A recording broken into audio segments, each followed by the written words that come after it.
ಅಖಂಡಮಂಡಲಾಕಾರಂ ವ್ಯಾಪ್ತಂ ವೇನ ಚರಾಚರಂ ತತ್ಪದಂ ದರ್ಶಿತಂ ವೇನ ತಸ್ಮೈ ಶ್ರೀ ಗುರವೇ ನಮಃ. ಶ್ರೀಧರರು ಸಜ್ಜನಗಡದಲ್ಲಿ ತಮ್ಮ ವಿಶ್ರಾಂತಿಯ ವೇಳೆಯಲ್ಲಿ ತಮ್ಮ ಜ್ಞಾನಾನುಭವವನ್ನು ಒಂದು ಲೇಖನಿಯಲ್ಲಿ ಬರೀಲಿಕ್ಕೆ ಶುರು ಮಾಡಿದರಂತೆ. ಆ ಗ್ರಂಥದ ರಚನೆಯ ಆರಂಭದಲ್ಲಿ ಶ್ರೀ ಸಮರ್ಥ ಸಂಪ್ರದಾಯ ಊರ್ಜಿತ ಅವಸ್ಥೆಗೆ ಬರಬೇಕು, ಧರ್ಮದ ಮೇಲೆ ನಾನಾ ರೀತಿಯಿಂದ ಆಗ್ತಾ ಇರುವಂಥ ಆಘಾತ ನಿವಾರಣೆ ಆಗಬೇಕು, ಧರ್ಮ ಜಾಗೃತಿ ಆಗಬೇಕು. ಇದಕ್ಕಾಗಿ ಮೊದಲು ಶ್ರೀ ಸಮರ್ಥರ ಪ್ರಾರ್ಥನೆಯನ್ನು ಮಾಡಿ 2ನೇ ಶ್ಲೋಕದಲ್ಲಿ ಶ್ರೀ ರಾಮಚಂದ್ರನನ್ನು ಸ್ತುತಿಸಿ ಶ್ರೀ ರಾಮಗೌರವ ಎಂಬ ಹೆಸರುಳ್ಳ ಒಂದು ಬೃಹದ್ ಗ್ರಂಥ ಶ್ರೀಧರರ ಕರಕಮಲದಿಂದ ಸಿದ್ಧವಾಗಿಬಿಡ್ತು.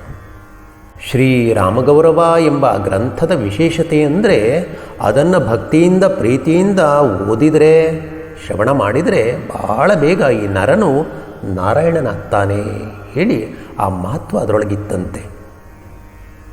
ಜೀವಿಯ ಅಜ್ಞಾನವನ್ನು ಹೋಗಲಾಡಿಸಿ ಜ್ಞಾನ ಭಕ್ತಿಗಳನ್ನು ಉಂಟು ಮಾಡುವಂಥ ಪ್ರಸಿದ್ಧ ಗ್ರಂಥವೇ ಶ್ರೀ ರಾಮಗೌರವ ಎಂಬ ಗ್ರಂಥವಾಗಿತ್ತು.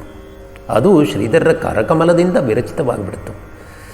ನದಿಗಳು ತಮ್ಮ ನೀರನ್ನು ತಾವೇ ಕುಡಿಯೋದಿಲ್ಲ, ವೃಕ್ಷಗಳು ತಮ್ಮಲ್ಲಿ ಬಿಟ್ಟ ಹಣ್ಣುಗಳನ್ನು ತಾವೇ ತಿನ್ನೋದಿಲ್ಲ, ಮಳೆ ಸಹ ತಾನಾಗಿಯೇ ತಾನು ಸುರಿಯೋದಿಲ್ಲ, ತನಗಾಗಿಯೇ ತಾನು ಮಳೆ ಸುರಿಸ್ಕೊಳ್ಳೋದಿಲ್ಲ. ಎಲ್ಲವೂ ಒಂದು ಪರೋಪಕಾರದ ದೃಷ್ಟಿಯಿಂದಲೇ ಸರಿ. ಹಾಗೆಯೇ ಪರೋಪಕಾರಾಯ ಸತಾಂ ವಿಭೂತಯ ಎಂಬ ಹಾಗೆ ಸಂತರು, ಸದ್ಗುರುಗಳು, ಮಹಾತ್ಮರು ಶ್ರಮ ಪಡೋದು ಅಂದರೆ ಪರಹಿತಕ್ಕಾಗಿ, ಲೋಕದ ಹಿತಕ್ಕಾಗಿಯೇ ಸರಿ.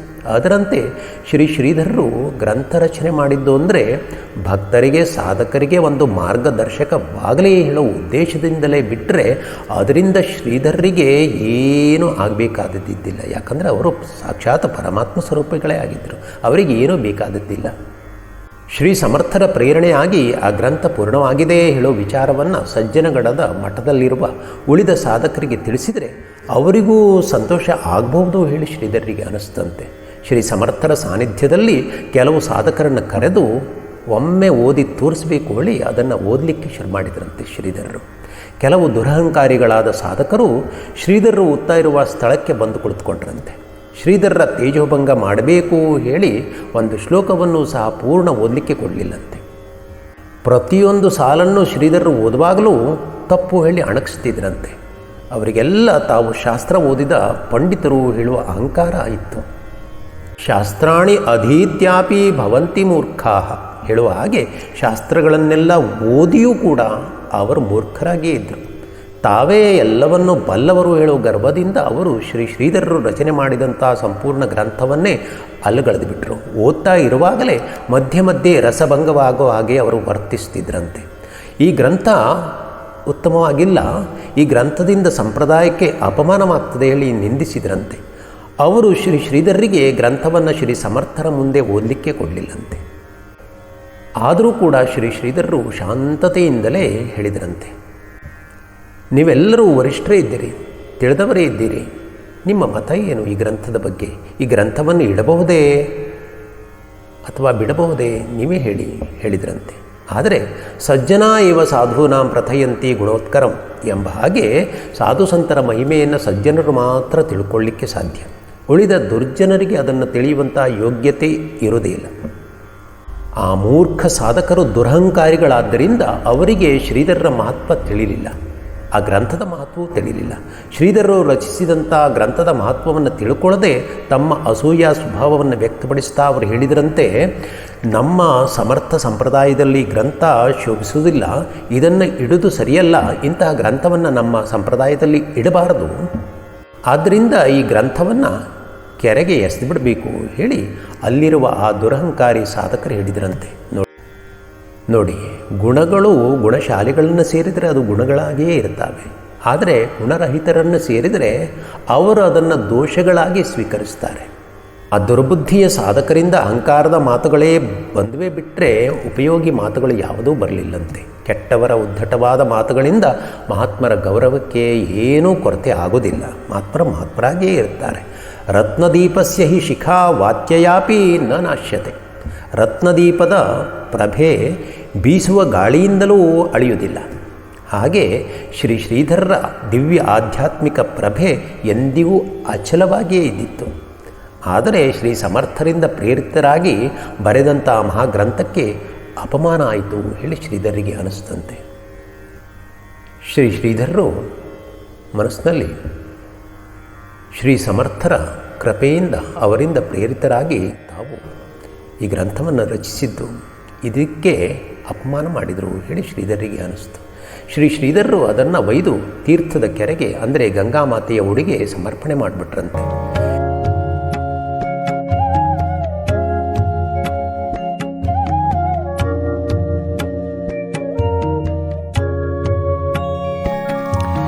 ಶ್ರೀಧರೇಣ ಕೃತಂ ಗ್ರಂಥಂ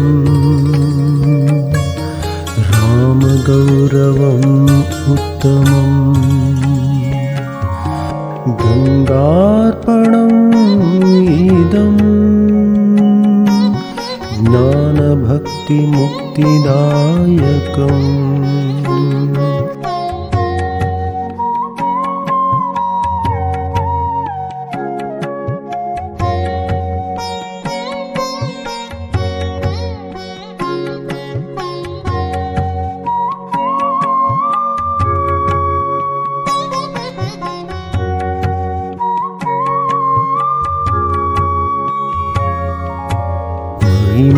ಸದನಂ ನತಕಲ್ಪತರುಂ ಶ್ರುತಿಭೂಷಣ ಸುಂದರಂಬರಂ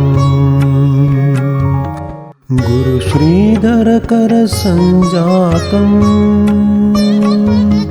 ಭವಬಂಧನ ಮೋಚನಂ ಶುಭಂ ಭವಬಂಧನ ಮೋಚನಂ ಶುಭಂ. ಶ್ರೀಧರೇಣ ಕೃತಂ ಗ್ರಂಥಂ ರಾಮಗೌರವಂ ಉತ್ತಮಂ ಗಂಗಾರ್ಪಣಂ ಇದಂ ಜ್ಞಾನಭಕ್ತಿ ಮುಕ್ತಿದಾಯಕಂ. ಗಂಗಾರ್ಪಣಂ ಗಂಗಾರ್ಪಣಂ ಗಂಗಾರ್ಪಣಂ ಇದಂ ರಾಮಗೌರವಂ ಉತ್ತಮಂ.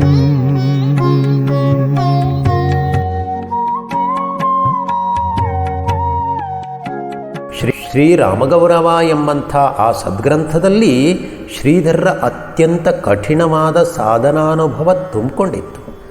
ಲೋಕವನ್ನು ಪಾವನಗೊಳಿಸಲಿಕ್ಕಾಗಿ ಜ್ಞಾನಗಂಗೆ ಅದರಲ್ಲಿ ಹರಿತಾ ಇತ್ತು. ತಮ್ಮ ಸ್ವಮಾತ್ರ ಶಕ್ತಿಯಿಂದ ಜನರನ್ನು ಉದ್ಧರಿಸುವಂಥ ದಿವ್ಯ ಗ್ರಂಥವನ್ನು ಸಜ್ಜನಗಡದಲ್ಲಿರುವ ಗಂಗಾಮಾತೆಯ ಉಡಿಯಲ್ಲಿ ಶ್ರೀಧರರು ಸಮರ್ಪಣೆ ಮಾಡಿದರು. ಆದರೆ ಆಶ್ಚರ್ಯ ಏನೆಂದರೆ ಪವಿತ್ರ ಗಂಗೆಯಲ್ಲಿ 7 ದಿನಗಳ ಮೇಲೆ ಆ ಗ್ರಂಥ ತೇಲ್ತಿತ್ತಂತೆ. ನಂತರ ಗಂಗೆ ತನ್ನಲ್ಲಿಯೇ ಅದನ್ನು ಐಕ್ಯಗೊಳಿಸ್ಕೊಂಡು ಬಿಟ್ಲಂತೆ. ಶ್ರೀಧರರು ರಚಿಸಿದಂಥ ಸ್ವಾನುಭವಪೂರ್ಣವಾದ ರಾಮಗೌರವ ಎಂಬ ದಿವ್ಯ ಗ್ರಂಥ ಅಲ್ಲಿರುವಂಥ ತೀರ್ಥದಲ್ಲಿ ಅಂದರೆ ಗಂಗೆಯಲ್ಲಿ ಮುಳುಗಿ ಹೋದ ಮೇಲೆ ಅಸೂಯ ಸ್ವಭಾವವುಳ್ಳ ಸಾಧಕರು ಶ್ರೀಧರರ ಹತ್ತಿರ ಬಂದರಂತೆ. ಶ್ರೀಧರರೇ, ನಿಮ್ಮ ಗ್ರಂಥವನ್ನು ನೀವು ಕೆರೆಗೆ ಬಿಡ್ತೀರಿ ಹೇಳಿ ನಮಗೆ ಕಲ್ಪನೆಯೂ ಸಹ ಇರಲಿಲ್ಲ. ನಿಮಗೆ ಗ್ರಂಥ ರಚಿಸಿದ ಅಭಿಮಾನ ಬರಬಾರ್ದೋಳು ನಾವು ಅದನ್ನು ಕೆರೆಗೆ ಎಸೆರಿ ಹೇಳಿ ಹೇಳಿದ್ವಿ. ಆದರೆ ನೀವು ಬರೆದ ಗ್ರಂಥ ಬಹಳ ಉತ್ತಮವಾಗಿತ್ತು, ನೀವು ಬೇಸರ ಮಾಡ್ಕೊಳ್ಬೇಡಿ ಹೇಳಿದ್ರಂತೆ. ನೋಡಿ ಎಂಥ ಜನರಿರ್ತಾರೆ ಲೋಕದಲ್ಲಿ. ಅತಿ ಪರಿಚಯಾದ ವಜ್ಞತಾ ಹೇಳುವ ಹಾಗೆ ಅತಿ ಪರಿಚಯದಿಂದ ನಿಜವಾದ ಶ್ರೇಷ್ಠತೆ ತಿಳಿಲಿಕ್ಕಿಲ್ಲ. ಈ ಉಕ್ತಿ ಸತ್ಯ. ಅಲ್ಲಿರುವ ಸಾಧಕರಿಗೆ ಅಸೂಯೆ ಇರುವುದರಿಂದ ಶ್ರೀಧರರ ಮಹತ್ವವನ್ನು ಅವರಿಂದ ತಿಳ್ಕೊಳ್ಳಿಕ್ಕಾಗಲಿಲ್ಲ. ಗುರುವಾಕ್ಯರೂಪಿ ಸೂರ್ಯ ಕಿರಣಗಳು ಎಷ್ಟೋ ಭಕ್ತರ ಅಜ್ಞಾನದ ಕತ್ತಲೆಯನ್ನು ಕಳಿಲಿಕ್ಕಾಗಿ ಶ್ರೀಧರರಿಂದ ಉದಯವಾಗ್ತಾ ಇದ್ವು. ಅದಕ್ಕೂ ಆ ದುರಹಂಕಾರಿಗಳು ವಿಘ್ನವನ್ನು ತಂದೊಡ್ಡಿದರು. ತಮ್ಮ ಕೈಯಲ್ಲಿ ತಾನಾಗೇ ಬಂದಂಥ ಚಿಂತಾಮಣಿಯನ್ನು ಕಲ್ಲು ಹೇಳಿ ತಿಳಿದು ತಿರಸ್ಕಾರ ಮಾಡಿಬಿಟ್ರು. ಅವರು ಗುರಾಸಾಧಿಕವಾದಂಥ ಆಧ್ಯಾತ್ಮದ ಶಬ್ದ ರಾಶಿಗಳೆಂಬ ಚಿದ್ರತ್ನಗಳನ್ನು ಅವರು ತಿರಸ್ಕರಿಸಿಬಿಟ್ರು. ಆದ್ದರಿಂದ ಅವರೇ ಅಧೋಗತಿಗೆ ಮುಂದೆ ಹೋಗುವಾಗಾಯಿತು. ಶ್ರೀರಾಮಗೌರವ ಎಂಬ ಗ್ರಂಥ ಎಲ್ಲ ಭಕ್ತರಿಗೂ ಸಿಗಬೇಕಾಗಿತ್ತು. ಕೆಲವು ದುರಹಂಕಾರಿಗಳಿಂದ ಅಂತಹ ಮಾದ್ಭಾಗ್ಯ ಸದ್ಭಕ್ತರಿಂದ ದೂರ ಆಗಿಬಿಡ್ತು. ತಾಯಿಯ ಕರುಣೆಯಿಂದ ಶ್ರಮವಿಲ್ಲದೆ ಮಗುವಿನ ಕೈಯಲ್ಲಿ ಬೆಣ್ಣೆ ಸಿಗುವ ಹಾಗೆ ಭಕ್ತರ ಪಾಲಿಗೆ ಯಾವ ಶ್ರಮವೂ ಇಲ್ಲದೆ ಅಧ್ಯಾತ್ಮದ ನವನೀತ ಸುಲಭದಲ್ಲಿ ಸಿಗ್ತಿತ್ತು. ಯಾಕಂದರೆ ನಮ್ಮ ಸದ್ಗುರು ಶ್ರೀ ಶ್ರೀಧರ ಸ್ವಾಮಿಗಳು ರಾಮಗೌರವ ಗ್ರಂಥ ರಚನೆ ಮಾಡುವಾಗ ಶ್ರೀ ಶ್ರೀಧರರ ಅಂತರಂಗ ಪರಮ ಗುರುಗಳಾದ ಶ್ರೀ ಸಮರ್ಥರಾಮದಾಸರು ಹಿಂದೆ ಏನು ಹೇಳಿದ್ರೋ ಆ ಹೇಳಿಕೆಯಂತೆ ಇದ್ದಂತೆ. ಒಂದು ಚಿಟಕಿಯನ್ನು ಬಾರಿಸುವಷ್ಟರಲ್ಲಿ ಜನರನ್ನು ಈ ಭವಬಂಧನದಿಂದ ಮುಕ್ತರನ್ನಾಗಿ ಮಾಡಬಲ್ಲೆ ಎಂಬಂತಹ ಅಗಾಧ ಸಾಮರ್ಥ್ಯ ಶ್ರೀರಾಮನ ಕೃಪೆಯಿಂದ ನನ್ನಲ್ಲಿ ಸ್ಫುರಿಸ್ತಾ ಇದೆ. ನನಗೆ ಶರಣು ಬಂದಂಥ ಜನರ ಉದ್ಧಾರವನ್ನು ಒಂದು ಕ್ಷಣದಲ್ಲಿ ನಾನು ಮಾಡದೇ ಇದ್ದರೆ ನಾನು ಶ್ರೀರಾಮನ ದಾಸನಾಗಲಾರೆ ಹೇಳಿ ಶ್ರೀ ಸಮರ್ಥ ರಾಮದಾಸರು ಇಷ್ಟೊಂದು ಸ್ಫೂರ್ತಿ, ಧೈರ್ಯ, ಹುಮ್ಮಸ್ಸುಗಳಿಂದ ಸ್ಪಷ್ಟವಾಗಿ ಅಭಯದಾನ ಹೇಗೆ ಮಾಡಿದ್ರೋ ಅದರಂತೆ ಶ್ರೀ ಶ್ರೀಧರರು ಅಷ್ಟೇ ಆಧ್ಯಾತ್ಮದ ಸ್ಫೂರ್ತಿಯಿಂದ ವ್ಯಕ್ತಪಡಿಸಿದಂಥ ಗ್ರಂಥವೇ ಶ್ರೀರಾಮಗೌರವ ಹೇಳುವ ದಿವ್ಯ ಗ್ರಂಥವಾಗಿತ್ತು ಹೇಳಿದ್ರಲ್ಲಿ ಸಂಶಯ ಇಲ್ಲ. ನನಗೆ ಭಕ್ತಿಯಿಂದ ಶರಣು ಬಂದವರೊಬ್ಬರೂ ಸಹ ಅಜ್ಞಾನಿಗಳಾಗಿರಲಿಕ್ಕೆ ನಾನು ಬಿಡುವುದಿಲ್ಲ. ನನಗೆ ಶರಣು ಬಂದಿದ್ದೇ ಆದರೆ ಅವರು ಯಾವ ಜಾತಿಯ ಜನರೇ ಆಗಿರಲಿ ಅವರಿಗೆ ಅಜ್ಞಾನವೇ ಇಲ್ಲದ ಹಾಗೆ ನಾನು ಮಾಡ್ತೇನೆ. ನನಗೆ ಶರಣು ಬಂದಂಥ ಭಕ್ತರ ಮನಸ್ಸನ್ನು ಶ್ರೀರಾಮನ ಪಾದದಲ್ಲಿ ಇಡಿಸಿ ಕ್ಷಣ ಮಾತ್ರದಲ್ಲಿ ಅವರನ್ನು ನಾನು ಉದ್ಧರಿಸ್ತೇನೆ ಹೇಳಿ ಶ್ರೀ ಸಮರ್ಥರಾಮದಾಸರು ತಮ್ಮ ಭಕ್ತರಿಗೆ ಅಭಯವಿತ್ತು ಉದ್ಧರಿಸಿದ ಹಾಗೆ ಶ್ರೀ ಶ್ರೀಧರರು ರಾಮಗೌರವ ಗ್ರಂಥದಲ್ಲಿ ಅಷ್ಟೇ ವಿಶೇಷ ಸಾಮರ್ಥ್ಯವನ್ನು ವ್ಯಕ್ತಪಡಿಸಿದ್ರಂತೆ.